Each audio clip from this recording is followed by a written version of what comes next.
et je viens de Bordeaux. Ouais. Et je m'occupe d'une association à Bordeaux qui s'appelle Bruit du Frigo et qui travaille sur les problématiques de participation des habitants, de renouvellement urbain, et on intervient sur pas mal de secteurs sur la région bordelaise et puis un peu ailleurs en France aussi. Et puis voilà, on est aujourd'hui réunis sur le plateau du Vercors suite à un échange avec sur l'invitation d'arpenteurs pour débattre un petit peu de leur préoccupation de travail, de leur histoire aussi, De la mobilité. du thème de la mobilité exactement, voilà. Les mobiles, Voilà. cet espace. Et puis là on s'approche tout doucement de l'auberge qui va nous accueillir pour manger. Et ton asso, donc pour des Roubaisiens, toi qui connaissent pas du tout le milieu, elle a été créée comment et... Alors au départ ça a été créé, ça fait un peu plus de 10 ans.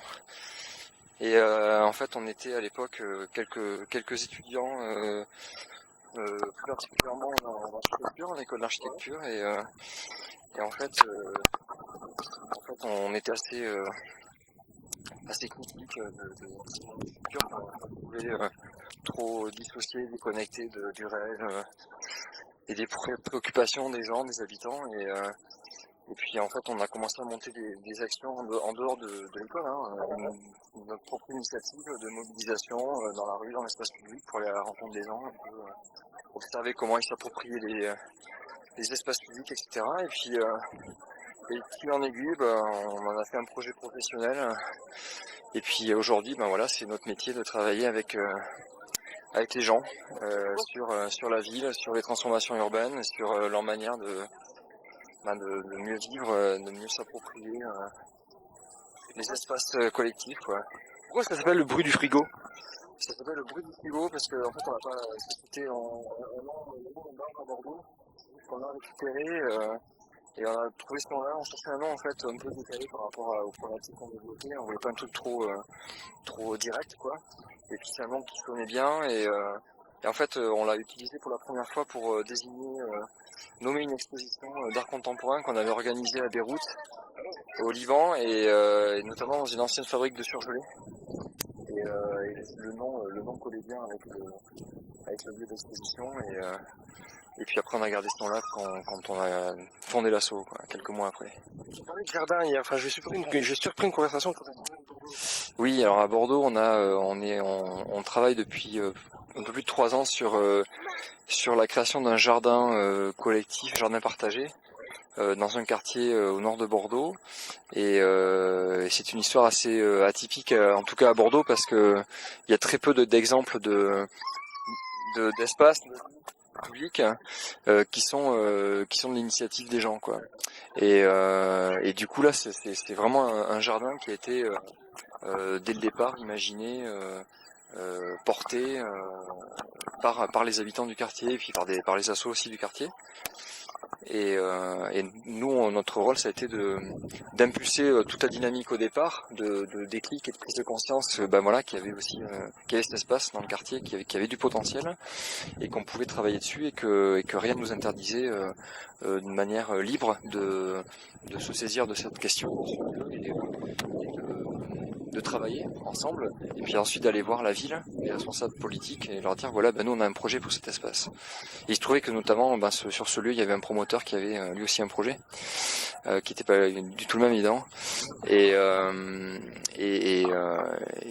les habitants ont eu une gain de cause, la mairie a arbitré en faveur de leur projet, et donc nous, notre rôle, ça a été d'accompagner aussi toute l'émergence de ce processus, et voilà, sur un accompagnement technique, méthodologique, conceptuel de ces gens-là, quoi. Voilà.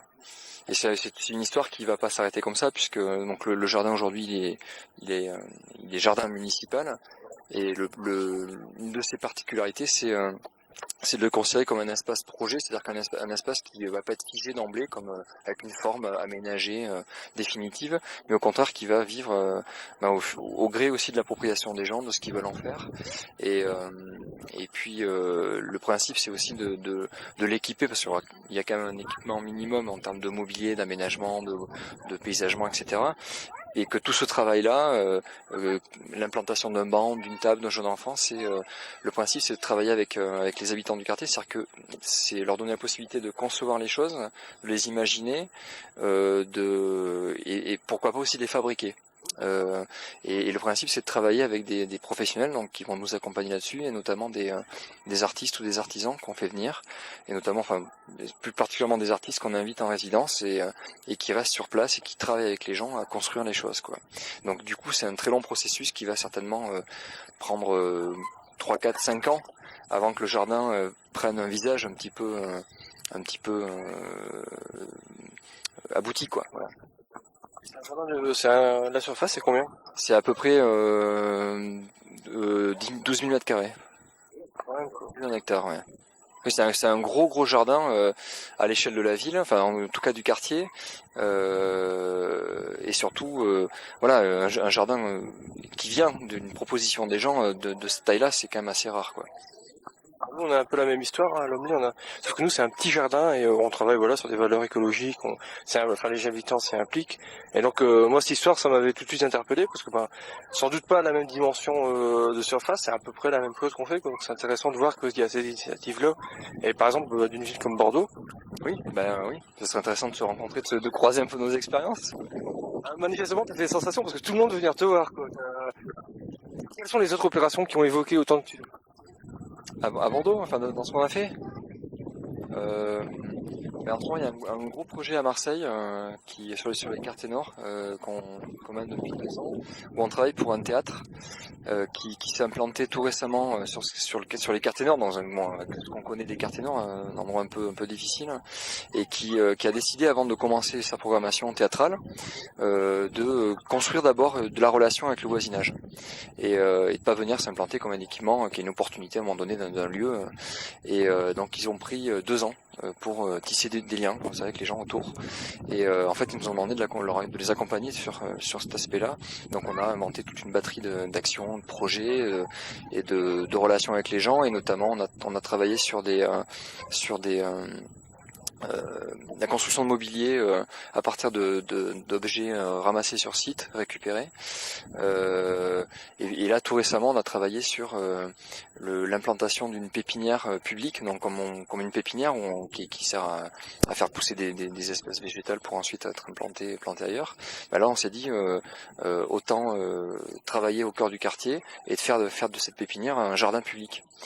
Temporaire du coup, mais un jardin public, et le principe, c'est qu'on cultive notamment toutes les espèces comestibles qu'on peut trouver sur les quartiers nord de Marseille. Et donc on a fait tout un inventaire avec un botaniste, et après on a travaillé avec les gens, enfin aussi avec les gens, et puis on a travaillé avec eux sur la création de recettes de cuisine à partir de ces espèces, de ces plantes. Et puis on a, à partir de là, imaginé toute une série de pique-niques qu'on organisait à différents endroits du quartier, qu'on appelait des repas d'état-major, et qu'on faisait sur une grande nappe qu'on avait fait broder par une artiste, broder, le plan du quartier du quartier nord était brodé dessus, et du coup ça permettait d'engager aussi la conversation avec les gens par une entrée conviviale, c'est-à-dire partager un repas à partir de choses qu'on a récupérées, ramassées sur site, et en même temps on pouvait aussi discuter du quartier. Voilà, donc c'est une manière détournée de travailler aussi sur l'urbain et sur l'avenir de ce quartier-là, quoi. Voilà, donc ça c'est une action qui s'est terminée, mais qui certainement va avoir une suite, quoi. Voilà. Est-ce que tu veulent des renseignements sur vos actions et vous avez un site web? Alors non. Donc comment on fait pour en savoir? C'est le grand drame. Enfin, en tapant bruit du frigo sur internet, tu trouves des trucs évidemment, mais on n'a pas de site à proprement parler. Par contre, c'est un mail, et puis moi je peux vous envoyer un dossier avec plein de trucs, quoi. Donc c'est contact@bruitdufrigo.com, minuscule attaché. Voilà. Merci beaucoup.